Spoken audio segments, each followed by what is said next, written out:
예, 지금부터 제 212차 현병환 교수의 바이오 창업 성장 이야기 바이오 아카데미를 시작하도록 하겠습니다. 여러분 잘 계셨습니까? 저는 바이오 아이코 사업단장 현병환 교수입니다. 오늘도 바이오 창업 성장에 필요한 여러 가지 정보에 대한 공부를 할 텐데요.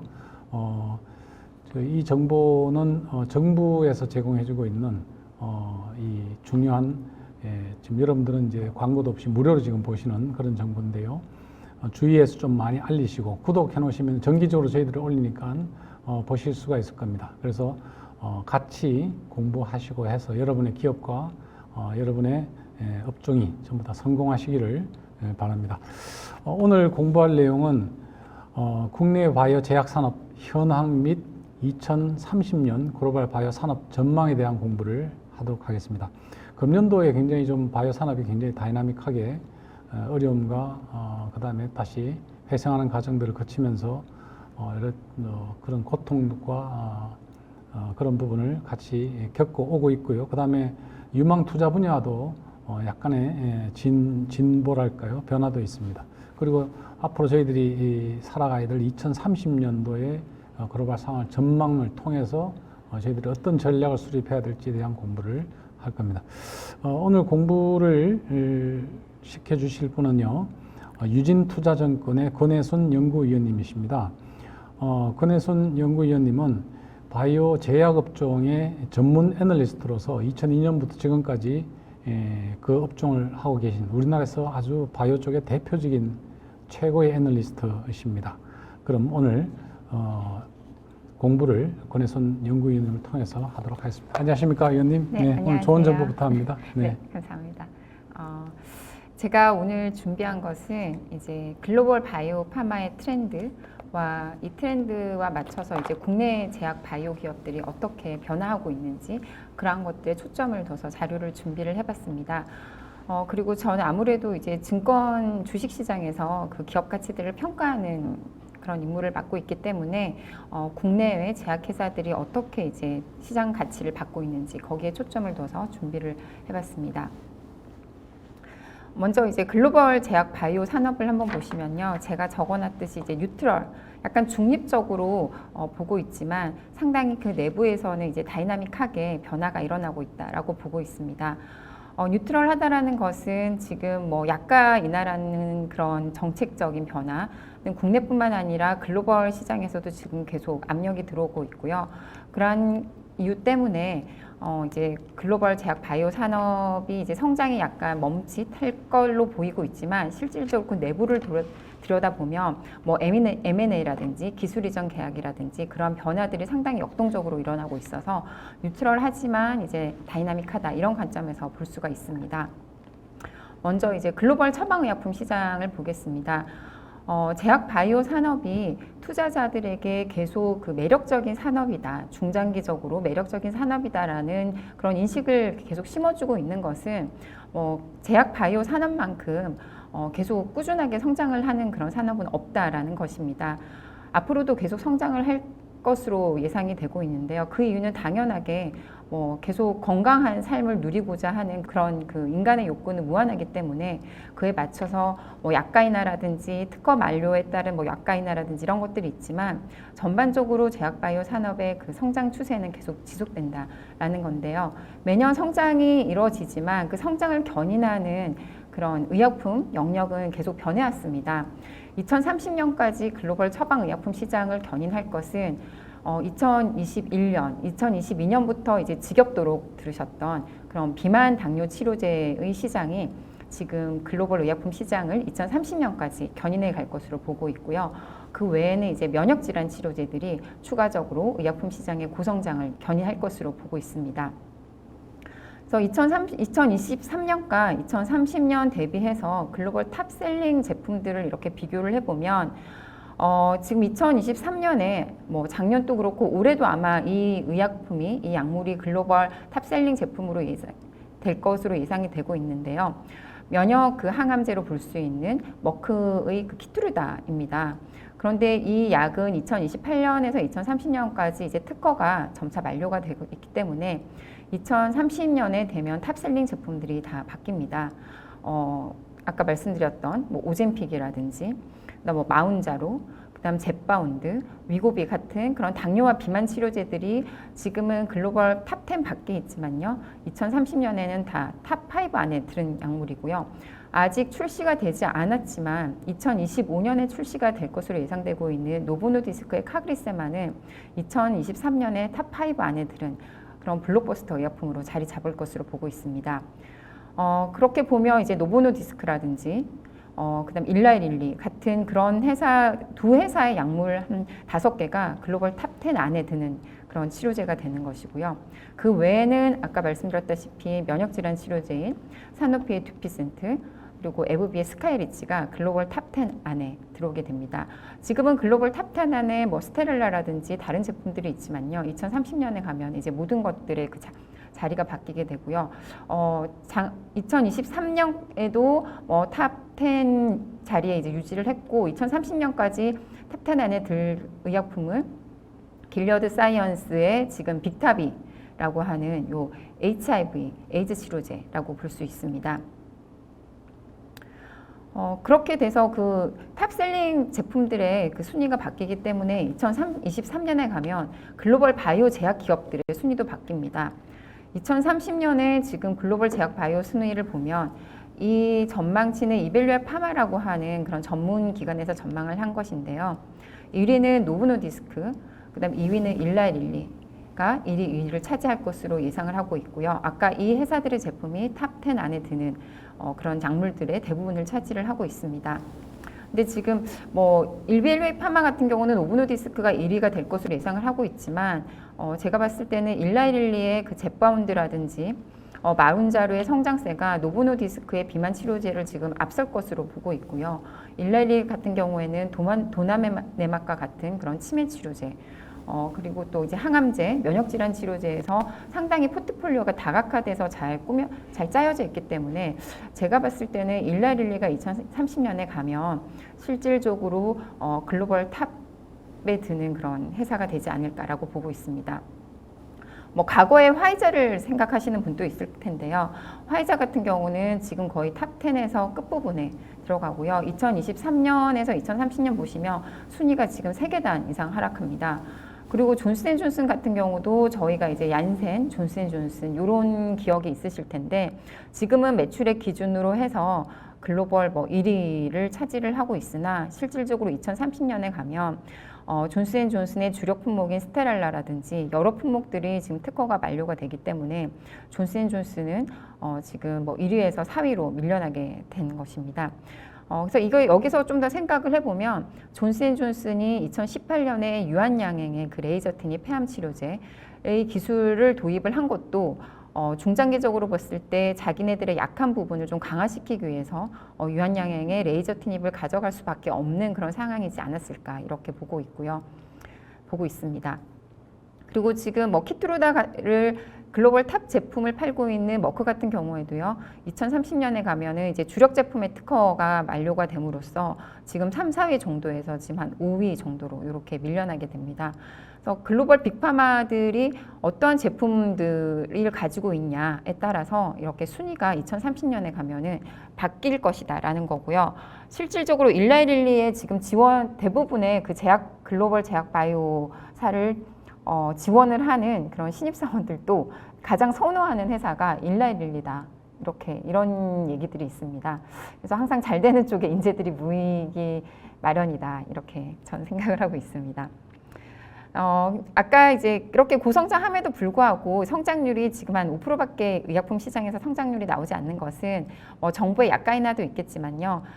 그 기업 자체적으로 보면은 2020 그 특허가 만료가 되기 때문에 보통 특허가 끝나고 나서 그 제품들의 그 가격이 2, 3년 안에 거의 50% 이상 인하되는 것을 감안을 할 때 지금 여러 이제 주력 제품들의 특허가 만료가 되고요.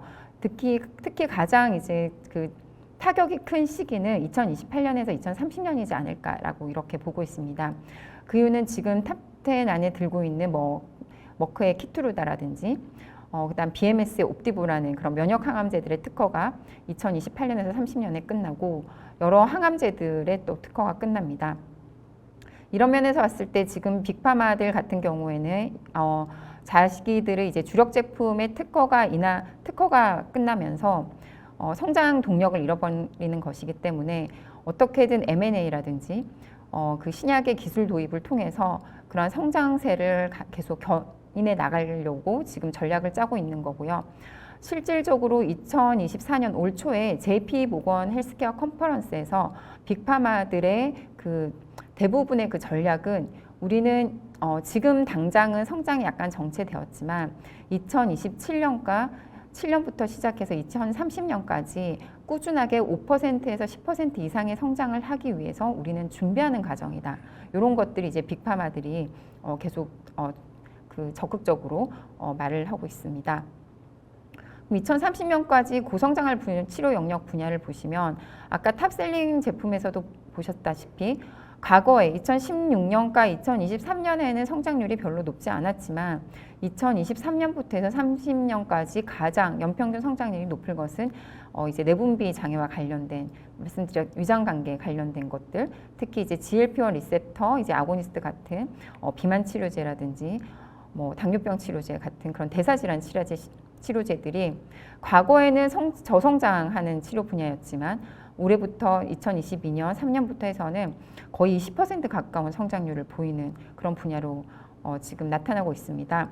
그래서 빅파마들 같은 경우도 이렇게 고성장하는 분야에서 어떻게든 늦었지만 치료 그 약물들을 하나라도 더 만들기 위해서 계속 기술 도입을 하고 있는 거고요. 이와 관련해서도 국내 조그마한 바이오텍들 같은 경우에 이제 계속 그 위장관계 관련해서 신제품이 있다, 신약 파이프라인이 있다든지 이런 것들을 강조하고 있습니다. 항암제 분야는 여전히 과거에도 고성장했고 향후에도 고성장하는 그런 분야로 예상이 되고 있고요. 또 저성장에서 향후에 이제 고성장할 것으로 예상되고 있는 분야는 CNS 쪽이라서 아직까지는 그 약물들의 그 성장성이 지금 두드러지게 나타나고 있지 않지만 치매 치료제라든지 그다음 파킨슨 치료제라든지 이런 쪽으로 해서 2030년까지 좀 높은 성장을 보이지 않을까 이렇게 예상이 되고 있습니다. 방금 말씀드렸던 그 GLP-1 리셉터 아고니스트 계열의 이제 시장 성장성을 보시면요. 지금 2021년에는 거의 한 30조 정도 이렇게 됐던 시장이 2030년에 가면은 거의 200조에 가까운 원화로 따졌을 때는 그 정도의 시장을 형성을 하는 거니 얼마나 빠르게 이제 성장을 할지. 그래서 일라이릴리와 노보노디스크가 이제 거의 글로벌 1위, 2위 제약회사로 거듭나는 것이 이제 거의 당연한 거다 이렇게 볼 수가 있고요. 실질적으로 그렇기 때문에 지금 글로벌 빅파마 중에서도 시가총액으로 보면 일라이릴리와 노보노디스크가 가장 크다 이렇게 볼 수 있습니다. 그럼 현 시점에서 지금 글로벌 임상 3상이라든지 그 FDA 승인을 앞두고 있는 약 중에서 가장 가치가 높은 R&D 프로젝트를 한번 보시겠습니다. 여기서도 지금 1위, 2위, 3위가 지금 노보노디스크와 일라이릴리의 그런 파이프라인들이고요. 특히 카그리세마, 오포글리프론, 리타트루타이드 같은 경우도 지금 비만 치료제로서 기존에 나와 있는 오젬픽, 위고비, 젯바운드, 마운자로의 뒤를 이어서 새롭게 업그레이드된 그런 치료제가 지금 2025년과 2027년 사이에 새롭게 나옵니다. 말씀드렸다시피 이제 카그리세마 같은 경우는 아직 출시도 되지 않았는데요. 2030년에 거의 25조에 가까운 매출을 달성할 것으로 예상이 되고 있고요. 이 약물의 현재 가치도 보시면 거의 100조 가깝게 지금 현재 가치가 평가가 되고 있습니다.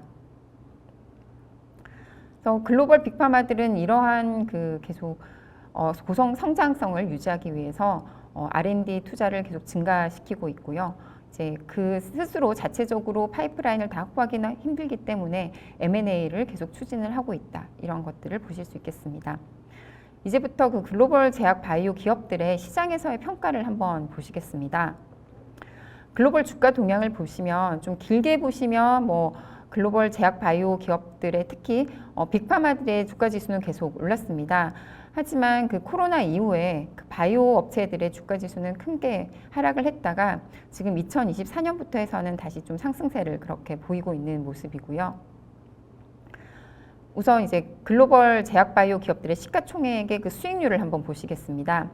6월 이후인데요. 여전히 아까 말씀드렸다시피 시가총액 순으로 이렇게 내세워 봤을 때 일라일릴리와 노보노디스크 같은 비만 치료제 시장이 상당히 시장에서 높게 평가를 받고 있고 6월 이후에 주가 수익률도 50% 전후의 그런 주가 수익률을 보이고 있습니다.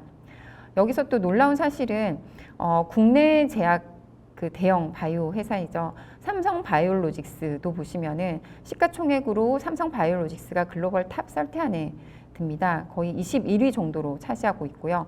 글로벌 빅파마들 못지않은 그런 기업가치 상승을 이루고 있어서 국내 제약바이오의 업종을 이렇게 보시는 투자자들도 상당히 우호적으로 제약바이오 기업들을 지금 보고 있다. 이렇게 평가할 수 있습니다. 그 바이오텍들이 일반 그 빅파마들 외에 바이오텍들이 어떻게 평가를 받고 있는지 한번 보시겠습니다. 이는 이제 XBI라고 하는 ETF의 구성 종목과 이런 추이를 보시면 아실 수 있는데요. 2021년과 2022년에 코로나 팬데믹 이후에 크게 이제 ETF 수익률이 하락을 했지만 2024년부터 해서는 이제 점점 반등하고 있는 모습을 보이고 있고요. 올 연초도 좀 약간 변동성이 있긴 하지만 지금 뭐 2024년 5월부터 해서는 지속적으로 그런 상승 모습을 보이고 있고 이러한 것들이 대부분이 이제 신약 개발에서 그렇게 성과를 나타내는 바이오텍들 중심으로 해서 지금 바이오텍들의 ETF 수익률이 견이 상승하고 있다라고 보고 있고 지금 그 바이오텍들이 세계에서 이제 주목받고 있는 바이오텍들이 어떤 것인지 보기 위해서는 XBI ETF의 구성 종목을 한번 보시면요. 이제 투자자들이 높게 평가하는 구성 종목들이고요. 이 회사들의 파이프라인을 보시면은 시장에서 어떻게 가치 평가가 이루어지고 있는지 보실 수 있어서 저는 글로벌하게 제약바이오의 그런 트렌드를 보기 위해서는 XBI 인덱스에서 이렇게 구성 종목들을 한번 보시면 알 수 있다. 이렇게 말씀을 드리고 있습니다. 그래서 글로벌 빅파마 시가총액과 밸류에이션을 보시면 여전히 이제 매출액 기준으로는 지금 10이 바뀌지만 시가총액 기준으로는 비만 치료제와 를 개발을 해서 판매하고 있는 일라릴리 노보노디스크가 1위, 2위를 차지하고 있고 일본 제약회사들이 30위 안에 많이 있습니다. 특히 ADC 쪽에서 지금 성과를 나타내고 있는 다이치 산교가 빠르게 순위가 상승을 하고 있고요. 주가이라든지 다케다라든지 이런 회사들이 있고 중국 회사 중에서는 이제 항서제약이 30위 안에 듭니다. 국내에서는 두 회사가 30위 안에 드는데요. 삼성바이오로직스와 셀트리온. 삼성바이오로직스와 셀트리온이 투자자들 사이에서는 이제 쉽게 말씀을 하는 그런 회사들이지만 글로벌하게 봤을 때는 21위와 30위 안에 드는 상당히 큰 빅파마 중에 하나다라고 이렇게 보고 있고요. 지금 고성장하고 있기 때문에 향후에 이제 계속 순위권이 이제 앞으로 나아가지 않을까 이렇게 보고 있습니다. 밸류에이션 보시면은 여전히 이제 성장하고 있는 회사들이 PE 밸류에이션 기준으로 보셨을 때 이제 높게 평가를 받고 있습니다. 그래서 너무 밸류에이션이 좀 부담스럽지 않냐 이렇게 보실 수도 있긴 하지만 실질적으로 이 회사들의 영업이익이라든지 매출 성장률이 다른 그 밸류에이션이 낮은 회사들 대비해서 상당히 높습니다. 빅파마들이 아까 말씀드렸다시피 5에서 10%의 성장을 지금 얘기를 하고 있는데 반해서 일라릴리나 노보 그다음 다이치 산교, 삼성바이오로직스, 셀트리온 같은 경우는 영업이익의 성장이 20% 이상이 이렇게 나오고 있거든요. 그렇기 때문에 이제 밸류에이션이 높게 평가를 받고 있다 이렇게 볼 수 있습니다.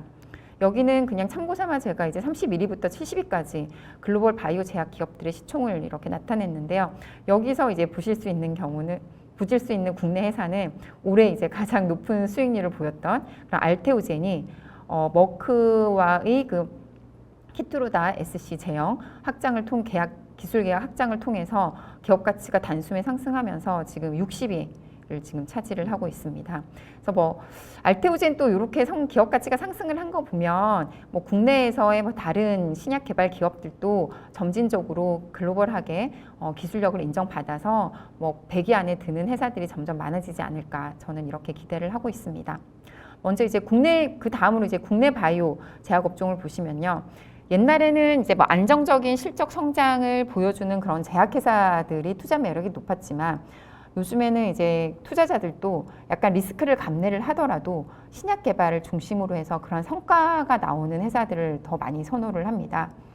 그래서 지금 국내 이제 제약기업, 제약바이오 쪽의 시대를 그 의약품 지수를 통해서 제가 항상 이렇게 말씀을 드리고 있는데 퍼스트 웨이브가 제약 기업의 시대였고 이때는 제너릭 의약품의 국내 시장이 성장이 됐다면 세컨드 웨이브는 지금 30위 안에 드는 셀트리온과 삼성 바이오로직스가 2015년에서 15년 전으로 2024년까지 국내 제약 바이오 산업을 견인을 했습니다.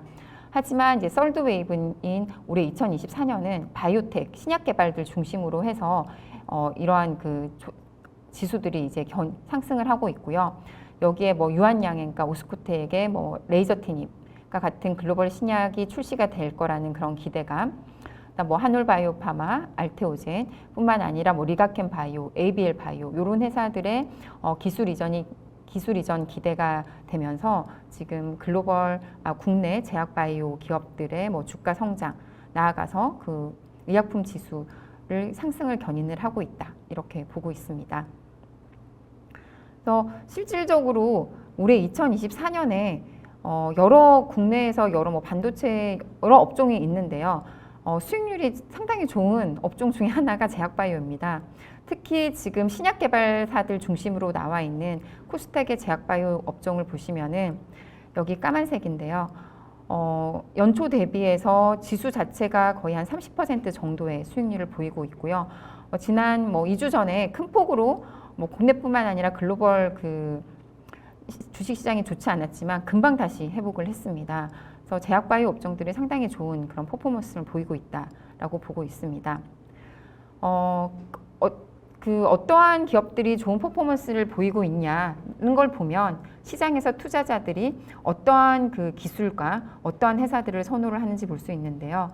지금 아까 말씀드렸다시피 이제 주가 수익률이 높은 것은 이제 알테오젠이고요. 그 외에도 뭐 리가켄 바이오, 그다음 뭐 ST팜과 ABL, 그다음 뭐 얼마 전 그 어저께 기술 이전 계약 이후에 FDA 승인을 받았던 레이저티닙의 그 개발사인 유한양행, 그리고 여기 밑에 보시면 오스코텍의 주가 수익률이 상당히 높았습니다. 그리고 의료기기 회사 중에서 이제 바이오다인이라고 시장에서 지금 잘 알려져 있지 않는데요. 이 회사도 보시면 올해 이제 주가 수익률이 높았는데, 그럼 이 회사는 무엇을 하기 때문에 주가 수익률이 높았냐는 걸 보시면 이 회사도 실질적으로 기술력을 바탕으로 해서요. 글로벌 의료기기 회사 중에 하나인 로슈에게 기술 이전 계약을 성공을 했고, 이 회사의 기술이 탑재된 제품들이 2024년 말 5년에 출시될 것으로 예상이 되면서 뭐 1,000억대에서 계속 2,000억대, 3,000억대로 기업 가치가 상승을 하고 있습니다. 그리고 이제 뭐 ST팜 같은 경우는 최근에 이제 상당히 기업 가치가 높게 형성이 되고 있는데요. 이 회사 같은 경우도 올리고 핵산 쪽에서 CDMO로서 뭐 글로벌 제약회사들과 계속 기술 이전, 그 생산 이전 계약, 물량 공급 계약을 하면서 시장에서 지금 상당히 높게 평가를 받고 있다 이렇게 보고 있습니다. 그래서 이거는 기업 개별적인 내용이라서 뒤에 가서 있기 때문에 넘어가도록 하겠습니다.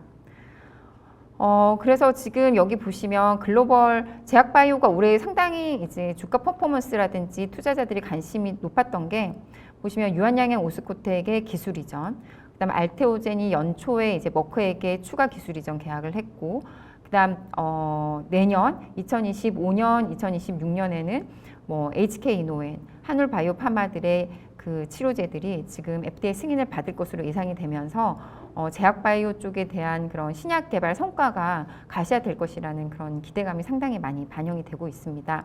이러한 기대감은 올해 내년 초 정도까지 반영이 되겠지만, 내년 하반기부터는 실질적으로 기대감을 가장 많이 이제 유발했던 레이저티닙이 글로벌 판매가 본격화되면서 내년에는 실질적으로 숫자로 증명이 될 것이기 때문에 내년 하반기에도 제약바이오 업종들은 투자자들에게 상당히 매력이 있는 그런 업종이지 않을까 이렇게 저희가 보고 있습니다. 상업화도 있지만 그 앞선 단계의 기술 이전 단계를 한번 보시면요. 지금 그 2018년 유한양행 오스코텍, 2020년에 한미 이런 회사들이 기술 이전을 시작을 했는데 모든 그 투자자들이 다 알고 있는 글로벌 빅파마들입니다. 여기 보시면 뭐 존슨앤존슨, 머크, 사노피, 노바티스, 또 존슨앤존슨, 그리고 이제 최근에 뭐 유한양행과 지아이노베이션, 뭐 ST팜이라든지 ABL 바이오도 추가적인 기술 이전 계약을 맺고 있는데요. 이런 회사들 모두 지금 글로벌 빅파마들 상대로 기술 이전을 추진 중입니다. 이러면서 국내 제약 바이오 업체들의 그런 연구 개발 능력이 글로벌 시장에서도 인정을 받고 있구나. 이런 것들을 이제 투자자들의 인식을 시켜주시면서 투자자들이 국내 제약바이오 업체들의 그런 기술력에 대해서 상당히 긍정적으로 지금 평가를 하고 있다라고 이렇게 보고 있습니다. 그리고 또 이제 선급금이라든지 기술 이전 규모 계약을 보시면요, 점점점 이렇게 커지고 있습니다. 그래서 예전에는 뭐 한 총 기술 이전 규모가 뭐 한 8,9천억 원화로 뭐 선급금이 500억에서 1,000억 정도 이렇게 예상을 했었는데 선급금이 이제 계속 커지다 보니 투자자들도 상당히 기대감이 많이 높아지셔서 뭐 선급금 계약금은 한 1,000억 정도는 나와야 되지 않나 이렇게 또 기대를 하고 계셔서 기대감은 높아지고 있고 실질적으로 그런 기술 이전, 특히 빅파마들 상대로 한 기술 이전 계약이 그렇게 만만한 건 아니기 때문에 제약회사들, 신약개발 회사들은 거기에 또 상당히 부담스러워하는 그런 모습들도 보이고 있습니다. 그럼에도 불구하고 지금 보시면은 뭐 특히 작년에 리가켄 바이오 같은 경우는 존슨앤존슨의 그 ADC 쪽으로 계약을 거의 한 2조 규모 가까운 계약을 했기 때문에 기대감은 계속 높아지고 있고 제약회사들은 신약개발 기업들은 그러한 기대감에 부응하고 있자 상당히 열심히 이렇게 연구개발을 하고 있다 이렇게 볼 수가 있습니다. 그리고 이제 지금 보시면 이어달리기라고 해서 2024년에 1분기, 2분기에 계속 좋은 뉴스들이 있었습니다. 3분기에도 지금 FDA 승인을 획득을 했고 지금 4분기에도 뭐 리가켄 바이오, ABL 바이오 뭐 이런 그 ST팜 같은 경우도 CDMO에도 불구하고 에이즈 치료제 연구 개발을 통해서 지금 이러한 임상 결과들이 계속 나올 거기 때문에 이러한 그 좋은 뉴스들이 국내 제약 바이오 시장에서 계속 나올 거다 이렇게 기대가 되고 있습니다. 아까는 2024년에만 국한돼서 분기별로 이제 이벤트를 봤는데요. 2024년 5년부터 해서 좀 연도별로 한번 이벤트를 보시겠습니다. 올해도 상당히 풍부한 그런 이벤트들이 많이 있었는데요. 2025년에도 상당히 많은 이벤트들이 있습니다. 그리고 뭐 2025년 말부터 해서는 이제 마일스톤이라든지 이러한 판매 로열티들이 유입이 되기 시작하면서 숫자로서 증명이 되는 그런 기업 가치 상승이 있을 거고요. 2028년 같은 경우에는 지금 2022년과 2024년에 걸쳐서 기술 이전했던 리가켄 바이오, ABL 바이오 이런 회사들의 임상이 후기 임상에 들어가면서 또 이제 큰 대규모의 마일스톤이라든지 이런 것들이 들어올 것으로 기대되고 있어서 국내 제약 바이오 산업이 2024년부터 해서 계속 점프업하고 있다, 레벨업되고 있다 이렇게 평가를 할 수가 있습니다. 투자 유망 종목을 한번 보시면 이거는 뭐 주식으로서의 투자 유망 종목으로 보시지 말고 지금 당연히 이제 투자가 유망한 종목들이 글로벌 그 빅파마들한테 인정받는 기술을 가지고 있는 회사들이기 때문에 이러한 회사들이 보는 회사들을 한번 검토를 해보시는 게 빅파마들이 이런 쪽으로 관심을 가지고 있구나, 글로벌 트렌드가 이런 쪽으로 흘러가고 있구나 이런 것들을 아실 수 있습니다. 그래서 한번 보시겠습니다. 이제 삼성바이오로직스 같은 경우는요. 글로벌 거의 탑 CDMO라고 볼 수 있습니다. 지금 계속되는 이제 캐파 증설을 통해서 연간 캐패시티가 계속 증가를 하고 있고요. 2022년에 지금 이미 다 그 기대감이 많이 반영이 되어 있어서 주가 측면에서는 이렇게 정체된 모습을 보이고 있지만 이 회사는 기대감을 충족시키는 그런 실적을 지금 계속 보여주고 있어서 2024년 말에 지금 박스권을 돌파를 해서 2025년에는 한번 레벨업 되지 않을까 이렇게 보고 있습니다. 실질적으로 보시면은 그 삼성바이오로직스는 글로벌 3대 CDMO 중에 하나로서 캐파만 보시면은 지금 뭐 삼성바이오로직스가 글로벌 1위고요. 2025년에는 거의 80만 리터에 가까운 그런 생산 시설을 가지고 있으나 이게 이제 5공장 기준이고 6에서 8공장이 또 건설이 되면 글로벌 1위의 CDMO로서 지금 우뚝 서게 될 것입니다. 그래서 지금 스위스의 론자가 매출이라든지 이런 것으로 보면은 지금 1위지만 삼성바이오로직스가 빠르게 따라잡을 것으로 보고 있고요. 실질적으로 론자보다 높은 이익 성장을 해가면서 시가총액, 기업에서 평가받는 수준을 보시면은 지금 하반기에 2024년 하반기에는 론자의 시가총액을 삼성바이오로직스가 뛰어넘는 그런 모습을 보이고 있습니다. 특히 삼성바이오로직스는 CDMO 사뿐만 아니라 신약개발 쪽으로도 중장기적으로 투자를 계획하고 있어서 이러한 그 자기네들의 이익 성장을 바탕으로 해서 여러 그 신약개발 회사들에게 투자가 이루어지지 않을까 이런 점도 기대를 하고 있습니다. 셀트리온 같은 경우는 지금 글로벌 탑 바이오시밀러 기업이다라고 보고 있는데요. 바이오시밀러 기업이 지금 시밀러 산업이 2017년과 20년에 한번 도약을 했습니다. 이때도 이제 기대감으로 큰 폭 성장을 했고 지금 박스권이긴 한데 셀트리온이 지금 2024년 이후에 2025년에 한번 레벨업 될 수 있을 거로 보고 있는 게요. 이제 비즈니스 모델의 이노베이션이 일어납니다. 이는 지금 셀트리온이 이 바이오시밀러 사업을 할 때는 그냥 연구개발과 생산만 이루어졌었는데요. 셀트리온 같은 경우는 지금 2020년 이후부터는 직접 유통망을 확보하기 시작하면서 글로벌 제약바이오 유통시장에도 지금 진입을 하고 있습니다.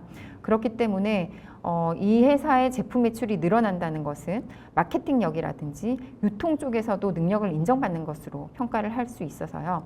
지금 2025년에 이 회사의 이익 상승이 있을 것으로 보고 있고 이에 따라서 한번 기업 가치가 리레이팅 될 것으로 보고 있기 때문에 이제 셀트리온도 주목받는 기업 중에 하나입니다. 올해 이제 알테오젠과 비슷하게 시장에서 상당히 관심을 받고 있는 게 이제 ADC 쪽으로 연구개발 분야 에셋 1위의 회사인 리가캠입니다. 리가캠은 2019년 대비해서 2023년에 파이프라인의 에셋이 가장 많이 늘어난 회사입니다. 그럼에도 불구하고 지금 다이치 산교의 시가총액은 에셋이 ADC가 8개인데요. 이 회사의 시가총액은 한 80조에 가깝고요. 그 80조의 40조 정도를 지금 ADC가 설명을 해주고 있는 것으로 분석이 되고 있습니다.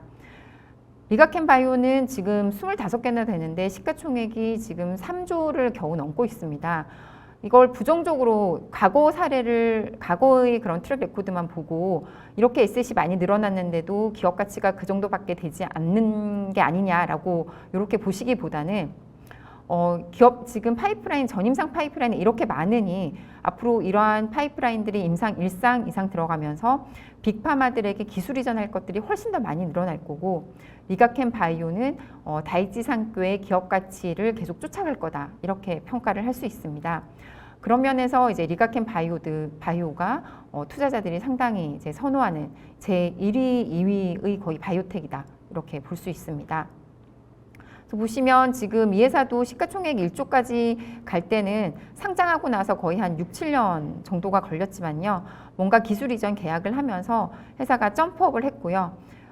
그동안에 이제 기술 이전 계약이 별로 없고 하다 보니 좀 1조 원대에서 박스권에 머무르고 있지만 2023년 말에 그 존슨앤존슨에게 기술 이전을 하고 하면서 이 회사는 새로 이제 레벨업 되면서 지금 시가총액이 뭐 3조 원대까지 이렇게 상승을 했고 추가적인 기술 이전 계약에 따라서 시가총액이란 거 이제 기업 가치를 뜻하는 거니까요. 시장에서 평가하는 가치인데 그 리가캠 바이오의 기업 가치가 뭐 4조 원, 5조 원으로 계속 상승할 것이다 라고 보고 있고 그 시기는 지금 뭐 기술 이전 계약이 언제 나오냐 그럼 그 기술 이전 계약의 규모가 어떻게 될 것이냐에 따라서 평가를 받을 수 있을 거다 이렇게 보고 있습니다. 그다음 이제 이중항체에서 국내를 대표하는 회사는 ABL 바이오입니다.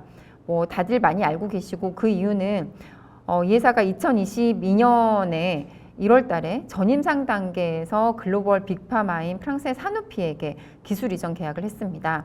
전임상 단계에서 거의 1조 원 가까운 기술 이전 계약을 했다는 것은 상당히 매력적인 그런 파이프라인이었다는 걸 알 수 있고요. 이게 이제 파킨슨 치료제의 신약 후보 물질입니다. 계약금도 상당히 컸습니다. 전임상 단계인데도 불구하고 거의 뭐 1,000억 가까운 그런 선급금을 받았으니까요. 근데 이제 이때가 전임상 단계여서 시장에서는 기다려주지를 않습니다. 그러니까 전임상 단계였지만 임상 1상 결과가 나오고 그런 것들이 나오기까지는 이제 임상 기간 동안은 회사에 대한 또 투자자들의 관심이 멀어져서 좀 주가가 많이 하락했지만 이때 2022년 1월에 기술 이전했던 파킨슨 치료제가 지금 2025년에 거의 한 3년에 걸쳐서 임상 2상을 성공적으로 마무리한 후에 내년 정도에 나올 것으로 보고 있습니다. 그러면서 올 초부터 다시 이제 투자자들이 상당히 주목을 하고 있는 거고요. 특히 ABL과 바이오는 그 파킨슨 치료제뿐만 아니라 항암제 이중항체들의 파이프라인이 지금 뭐 젠맵이라든지 바이오엔텍이라든지 여러 그런 글로벌 빅파마들이 개발을 하고 있는데 경쟁 파이프라인들이 지금 계속 드랍되고 있습니다. 그러니까 연구 개발하다가 이제 뭐 중단을 하는 상황이 오다 보니 ABL 바이오가 이중항체 그 연구 개발 기업으로서 상대적으로 부각이 되면서 기업 가치가 계속 상승을 하고 있다 이렇게 보고 있습니다. 그다음 이제 ADC 이중항체, 그다음 이제 향후 2030년 시장을 견인해 갈 게 RNA 치료제들, 그 올리고 핵산 치료제라고 볼 수 있는데요. ST팜 같은 경우는 지금 올리고 핵산 치료제의 CDMO입니다. 그러다 보니 그 전방 산업인 뭐 엘라일람이라든지 아이오니스라든지 이런 RNA 치료제들의 그 임상 파이프라인이 성공을 하게 되면 이 회사가 원료 생산이 임상 시료 생산에서 상업화 생산 시료로 넘어가면서 회사의 실적 성장과 그다음 기업 가치 성장이 같이 가는 그런 모습을 보여주고 있는데요. 이때 2020년과 2022년에 그 기업 가치 상승을 보시면 이때는 실질적으로 코로나 팬데믹 시대여서 그 RNA 치료제에 대한 그런 꿈이 기업 가치에 반영이 돼서 주가가 거의 뭐 한 2조 가깝게 상승을 했지만 그 이후에 뭔가 성과가 나오지 않으면서 큰 폭으로 주가가 하락했습니다.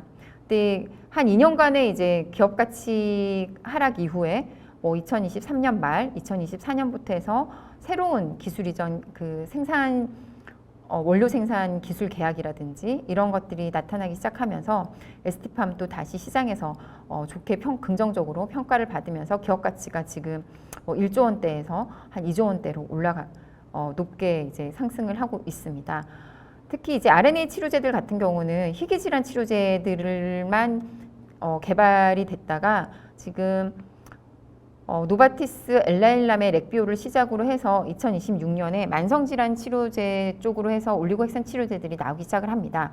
그리고 이러한 임상치료들을 지금 ST팜이 생산을 하고 있기 때문에 ST팜 같은 경우는 지금 2026년부터 해서 그 RNA 올리고핵산 치료제 시장의 확대되는 것에 가장 큰 수혜주로서 기대가 되고 있습니다. 그렇기 때문에 ST팜 같은 경우도 지금 투자자들에게 높게 평가를 받고 있고 실질적으로 실적이 없었을 때 높게 평가를 받는 요 시기와 상당히 다르게 지금 실적이 이제 계속 견조하게 나올 것으로 예상이 되고 있기 때문에 ST팜도 이제 차근차근 기업 가치가 상승을 하고 있는 그런 모습이다라고 보고 있습니다.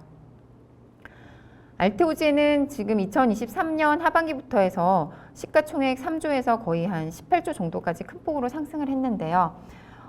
투자자들이 우리나라의 바이오텍이 그런 기술 이전 계약을 빅파마들에게 하고 그런 플랫폼 기술의 확장성이 크다라는 것을 알테오젠을 통해서 경험으로써 습득을 했습니다.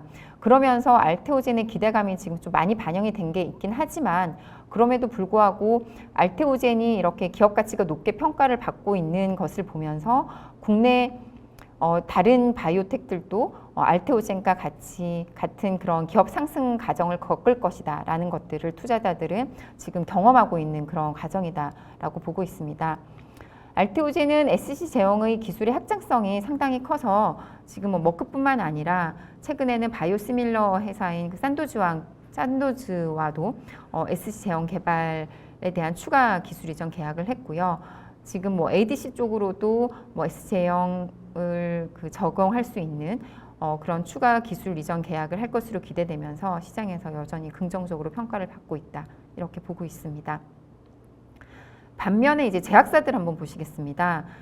예전에 우리가 국내 제약회사라고 하면 대표적인 회사들이 유한, 한미, 종근당, 대웅제약 그리고 과거에 이제 동아제약 이런 회사들이었는데요. 실질적으로 올해 제약바이오 기업들의 주가 퍼포먼스는 그렇게 좋지는 않습니다. 그 이유는 신약 개발 성과가 별로 나오지 않고 있기 때문인데요. 아무래도 이제 내수 쪽에 좀 치우친 그런 영업을 하다 보니 투자자들에게 그 중장기적인 높은 성장성이 과연 국내 시장에서 나올 수 있을까 이런 의문감을 이제 주면서 제약바이오 기업들은 솔직히 그렇게 객관적으로 봤을 때 좋게 평가를 받고 있지는 않습니다. 다만 제약 중에서는 이제 유한양행이 에이저티닙이 FDA 승인을 받으면서 올해 가장 높은 퍼포먼스를 보였던 그런 회사다라고 볼 수 있습니다. 제약회사들 같은 경우는 계속 매출은 성장은 하고 있습니다. 하고 있고 성장을 안 하는 게 아니라 하고 있음에도 불구하고 지금 뭐 영업이익 같은 경우도 지금 계속 성장을 하고 있으나 주가 퍼포먼스가 그렇게 좋지 않다는 것은 밸류에이션 자체가 과거 대비해서 계속 디레이팅 되고 있다라는 것이기 때문에 이런 것을 봤을 때는 기업 가치가 상승을 하기 위해서는 그 실적 성장에 당연히 기반이 되어야 하겠지만 그 실적 성장을 견인하는 요인들이 양적인 면에서 중요한 게 아니라 질적인 면에서 상당히 중요하다 이렇게 볼 수가 있습니다. 유한양행이 지금 보시면은 이제 레이저 티닙의 FDA 승인 기대감으로 2020년부터 해서 계속 꾸준하게 기업 가치가 상승을 했고요. 그 레이저 티닙의 시장 점유율이 어떻게 되냐에 따라서 유한양행의 기업 가치는 향후에 뭐 지금 한 7조 정도 형성을 하고 있는데요. 향후에 10조 이상으로까지 기업 가치가 상승할 수 있다 이렇게 보고 있습니다. 그다음 한미약품 보시겠습니다. 한미약품은 2015년에서 17년에 거의 국내에서는 처음으로 큰 기술 이전 계약을 했는데 그때 이후로 기업 가치가 계속 4조 원대에 머무르고 있습니다. 그 이유는 기술 이전을 했지만 그러한 것들의 성과가 뭐 기술 이전 계약이 반환된다든지 하면서 나오지 않았기 때문에 이러한 그 경험을 통해서 투자자들은 단순히 기술 이전 계약만으로 회사의 기업 가치가 상승하지 않는다는 것을 이제 상당히 배웠고요. 기술 이전 이후에 그러한 것들에 어떻게 관리가 되고 있고 성과가 언제 나오냐는 것에 따라서 기업 가치가 점프업 할 것이라는 것을 이제 경험상 알게 되었습니다. 녹십자 같은 경우도 보시면은 계속 꾸준하게 상승을 했지만 이제 디레이팅 됐다가 최근에 다시 기업 가치가 상승을 할 것으로 보고 있는데요. 이 회사도 국내 쪽에만 지금 내수 쪽에서 이익을 보이고 있다가 다시 투자자들한테 재평가 받고 있는 것은 면역 글로불린의 글로벌 시장에 올해부터 진출을 하게 되면서 이 회사의 글로벌 시장에서의 입지가 높아질 것이라는 그런 평가 때문에 녹십자도 새로운 기업 가치 리레이팅을 지금 보여줄 것으로 기대를 하고 있습니다. HK노에는 지금 상장 이후에 기업 가치가 그렇게 큰 변화가 없는데요. 그 이유는 이게 이제 비상장 회사들이 뭐 상장을 높은 가격에 한다고 해서 좋은 게 아닌 게 이제 HK이노엔의 사례를 보시면 아시는데 높은 가격에 한 이후로 지금 3년째 상장했을 때 그 기업 가치를 넘고 있지 못하거든요. 너무 높게 해도 상장 이후에 별로 투자 매력이 없다라는 것을 알 수 있고요. 지금 그럼에도 불구하고 2025년에는 이 회사가 뭐 좀 기업 가치가 릴레이팅 될 것이다라고 보고 있는 것은 이 K캡의 글로벌 시장 진출이 지금 2026년에 이뤄질 것으로 보고 있기 때문에 2025년에는 HK이노엔도 레벨업 될 것이다라고 이렇게 보고 있습니다. 그다음 대웅제약, 그다음 뭐 종근당, 뭐 이런 회사 그다음 보시면 동아ST를 보시면 제약회사들이 바이오텍 대비해서 투자자들에게 지금 약간 소외되어 있구나 이런 것들을 조금 보실 수 있습니다. 그래서 이제 제약회사들과 신약개발 기업들 간에서 시장의 평가가 어떻게 달라졌는지를 주가 흐름을 통해서 알 수 있다라고 보고 있고요. 이제 마지막으로 약간 좀 생소하실 수 있으나 이 바이오다인이라는 회사인데요. 이 회사는 제약회사는 아니지만 자궁경부암 진단 키트를 로슈에게 기술 이전을 하면서 이 회사 같은 경우는 지금 로슈가 2024년 6월에 로슈 진단 사업 부문에서 바이오다인 기술이 탑재된 장비를 공개하기 시작을 하면서 회사가 한번 레벨업 됐고요. 그 기술이 탑재된 장비가 지금 2024년 4분기, 늦어도 2025년 안에 나올 것으로 예상을 하고 있어서 스몰캡 중에서는 지금 바이오다인이라는 회사가 글로벌 그 의료기기 회사, 제약 부문도 있지만 체외 진단 부문도 있는 그 로슈와 기술 이전 계약을 하면서 높게 평가를 받고 있다라고 볼 수 있습니다. 그래서 투자자들은 이제 이러한 그 회사들을 보시면서 단순히 이제 기술 이전 계약을 하더라도 뭐 우리가 잘 알지 못하는 뭐 중소형 제약회사라든지 혹은 국내 제약회사들 간의 기술 이전 계약, 그다음 뭐 중국의 그런 회사들과의 기술 이전 계약은 그렇게 높게 평가는 하고 있지 않고요. 워낙 지금 이제 평가를 높게 받고 있는 회사들이 글로벌 빅파마들과의 기술 이전 계약을 체결한 것들을 보았고 투자자들이 그런 쪽으로 이제 관심을 가지고 있어서 뭐 빅파마들과의 그런 기술 이전 계약이 상당히 어렵지만 시장에서는 상당히 냉정하게 그런 빅파마들과의 기술 이전 계약을 높게 평가를 하고 그러한 회사들의 기업 가치가 또 높게 형성이 되어 있다라고 이렇게 보고 있습니다. 종합적으로 말씀드리면 뭐 올해 2024년에 제약 바이오 업종 여러 기업들이 좋은 퍼포먼스를 보였고 레벨업 되었는데요. 2025년에도 약간 주가 변동성은 있고 올해 워낙 주가 퍼포먼스가 좋아서 좀 주가 그 차익 실현 이런 것들도 있을 수 있겠지만 중장기 관점의 그 시각에서 보면 국내 제약 바이오 업종들 그리고 기업들의 기업 가치 상승은 계속 될 것이다. 이렇게 저는 평가를 하고 있습니다. 네, 여기까지 하도록 하겠습니다. 네. 국내외 바이오 기업들 동향을 아주 일목요연하게 볼 수 있어서 참 좋았네요. 네. 저도 피스피스로 알고 있던 부분을 오늘 아주 종합적으로 잘 들은 것 같습니다. 감사합니다. 그 국내 바이오 제약 산업 발전 방향을 평가하는 투자자들의 시각이 이제 좀 변화가 좀 있는 것 같다는 느낌을 받았는데 지금 어떻게 변화하고 있나요? 네, 아까 그 말씀드렸지만 뭐 한미약품 사례에서 이제 투자자들이 상당히 많이 느끼셨을 텐데 기술 이전이 다가 아니구나. 네, 요거를 느끼셨을 거예요. 그래서 투자자들이 상당히 이제 치밀하게 꼼꼼하게 체크를 하십니다. 기술 이전을 했을 때 그 기술이 글로벌 시각에서 봤을 때 그 빅파마가 꼭 가져가고 싶어 하는 그런 파이프라인인가 자체적으로 또 저희가 그런 걸 평가를 하고 있고요. 그래서 기술 이전 규모가 얼마냐, 그다음 그 기술 이전 규모가 아무리 크더라도 선급금, 계약금이 낮으면 이게 별로 미래 가치가 그렇게 크지 않다라고 평가를 하고 있습니다. 그렇죠. 그래서 네. 네, 좋으면은 선급금 규모, 계약금 규모도 상당히 크다라는 거를 이제 다 체크를 하고 계시고 예전에는 막연히 기술 이전 한다 이런 기대감으로 평가를 하셨다면 지금은 그래서 그 수익이 얼마 정도 들어오냐, 그 언제 들어오냐, 그 수익을 통해서 회사들이 향후의 투자 방향은 또 어떻게 될 것이냐 이런 것들을 종합적으로 고려를 해서 투자를 하고 평가를 하고 계십니다. 그러니까 그렇게 미터시키는 기업들이 자꾸 지금 많이 생기고 있는 거죠. 네, 맞습니다. 그러니까 이제 모범 사례가 이제 많이 생기고 있고 그런 회사들이 있으면서 이제 다른 회사들도 벤치마킹을 해야겠다 이렇게 평가를 하고 있어서요. 선순환되고 있다 이렇게 보고 있습니다. 아주 고무적인 일입니다.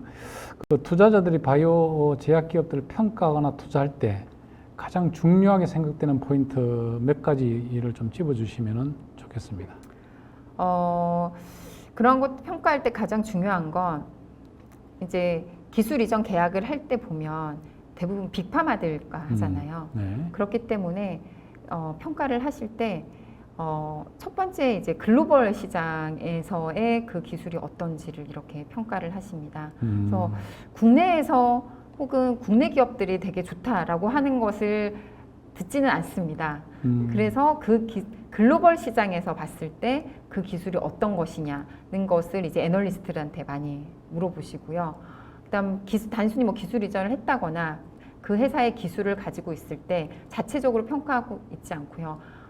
국내에서의 경쟁사가 아니라 글로벌 경쟁사가 어디냐. 그래서 글로벌 시각에서 다 평가를 하셔서 상당히 좀 빡빡하다 이렇게 볼 수 있습니다. 그만큼 투자자들의 투자에 대한 식견이 굉장히 높아졌고 네. 지식이 많아지셨다 이렇게 평가할 수 있어요. 네, 맞습니다. 네. 좋은 일이네요. 네, 상당히 좋은 일이죠. 그래서 단순히 뭐 연구개발 한다고 해서 잘 될 거다 이런 막연한 기대는 이제 하지 않는 게 좋다 네. 이렇게 볼 수 있습니다. 그러니까 그 전에 막연했기 때문에 그 전에는 바이오 헬스 부분에 대한 투자는 투자가 아니라 투기다 이런 말도 있었는데 네, 요즘에는 맞습니다. 많이 좀 상쇄됐습니까? 네, 그렇죠. 요즘에는 그 개인 투자자들, 심지어는 기관 투자자뿐만 아니라 개인 투자자들도요, 글로벌 파이프라인을 공부를 하시고요. 네. 그 회사의 글로벌 경쟁력을 공부를 하시고 있습니다. 네. 연구위원님도 공부 많이 하셔야 되겠습니다. 네, 너무 제약바이오는 볼 게 많은 것 같습니다. 네. 그 국내 기업들의 그 기술 이전 계약이 그 총액도 그렇고 그 횟수도 그렇고 지금 자꾸 많이 나오고 있지 않습니까? 네. 그 투자자들이 이런 부분에 대해서 어떤 평가를 하고 있고 그 다음에 거기에 대해서 어떤 가치를 줘야 될 것 같습니까? 그런 평가들이라든지 하는 것들이 이제 업종 지수라든지 그런 기업들의 주가 상승으로 보시면 아시겠지만 상당히 계속 기대감이 높아지고 있고 근데 그게 모든 제약 바이오 기업들한테 기대감이 높아지는 게 아니라요. 그동안 트랙 레코드를 보여왔던 소수의 기업들 위주로 해서 계속 긍정적으로 평가를 하고 있습니다. 그리고 실질적으로 어제 좀 약간 놀라웠던 사실이 뭐냐면 유한양행의 레이저 티닙이 FDA 승인을 받을 네. 거라는 그런 기대감이 반영이 되면서 연초부터 계속 주가가 올랐고 네. 실질적으로 승인 받으면은 뭐 많이 이제 들으셨겠지만 세론이다 뉴스가 나오자마자 뭐 주가 큰 폭으로 하락할 것이다 이렇게 다들 예상을 하셨어요. 근데 그런 것들 때문에 다들 승인이 돼도 참 걱정된다라고 하셨는데 의외로 주가가 잘 버티고 있습니다. 그렇군요. 그런 걸 보면 투자자들이 옛날처럼 이제 단기적으로 이렇게 보시진 않고 유한양행의 레이저 티닙도 이제 승인을 받았고 그 다음에 추가적인 그런 임상 데이터들이 나오면서 글로벌하게 어떻게 시장을 넓혀갈 것인지에 대해서 긍정적으로 기대를 할 수 있기 때문에 투자자들이 단기적인 시각에서 제약바이오를 보는 거에서 벗어나서 계속 중장기적으로 뭔가 지속적인 기업 가치 상승 가능성을 상당히 높게 평가를 하고 있구나. 저는 그렇게 보고 있습니다. 제가 뉴스를 들으니까 그 알테오제나 리가캠이나 이렇게 저 플랫폼 기술 이전 기업들에 대해서 외국인 투자자도 굉장히 투자를 많이 한다는 얘기를 들었는데 네. 그런 상황들은 어떻습니까? 네, 그 실질적으로 뭐 맞는 말이고요. 그 이유는 뭐 그 알테오젠과 리가캠, 뭐 네. ABL 바이오, ABL, 뭐 ST팜 뭐 이런 그 바이오텍들 회사가 국내에서뿐만 아니라 글로벌하게 알테오젠은 SC 제형에서, 리가캠 바이오는 ADC 분야에서, 그다음 ABL 바이오는 이중항체 분야에서, 네. ST팜 같은 경우는 올리고 핵산 치료제 CDM으로서 음. 글로벌하게 거의 탑 상위권의 회사들입니다. 그런 면에서 이제 외국인 투자자들 같은 경우도 계속 긍정적으로 뭐 관심을 가지고 보지 않을까라고 생각되고 있고요. 뭐 빅파마들과 계속 계약을 하니까 이게 한국의 어떤 회사이길래 이런 머크라든지 존슨앤존슨과 계약을 했냐 이렇게 계속 찾아보시니까요. 계속 외국인 투자자들의 국내 바이오텍들에 대한 관심도 계속 높아질 것으로 보고 있습니다. 네, 오늘 강의를 쭉 들으면서 저는 이 바이오헬스 기업들이 이제 글로벌로 이렇게 진출하고 그 다음에 그 인정을 받고 하는 그 과정들이 생생하게 눈에 보이고 그 과정 사이에서 노력해 주신 여러 정부의 투자라든가 기업의 노력, 그 CEO들의 열정 이런 것들이 한꺼번에 느껴져서 너무 아주 감사한 시간이었습니다. 하여튼 오늘 유익한 강의를 해주신 권혜선 연구위원님께 다시 한번 감사의 말씀을 드립니다. 감사합니다. 네, 감사합니다. 네, 이상으로 제212차 현병환 교수의 바이오 창업 성장 이야기 바이오 아카데미를 마치도록 하겠습니다. 여러분 다시 한번 말씀드리지만 저희 채널은 정부가 제공해서 이런 좋은 정보들을 계속 이렇게 보급해주는 차원에서 하고 있기 때문에 정기적으로 구독을 해놓으시면 계속 지금 업데이트 시켜서 보실 수가 있고요. 그 다음에 또 주위에 또 많은 이런 정보를 확산시켜서 같이 이렇게 바이오헬스 산업이 글로벌의 큰 빅파마까지 갈 수 있도록 그렇게 힘을 모아주시기를 바랍니다. 여러분 감사합니다. 감사합니다. 네, 감사합니다.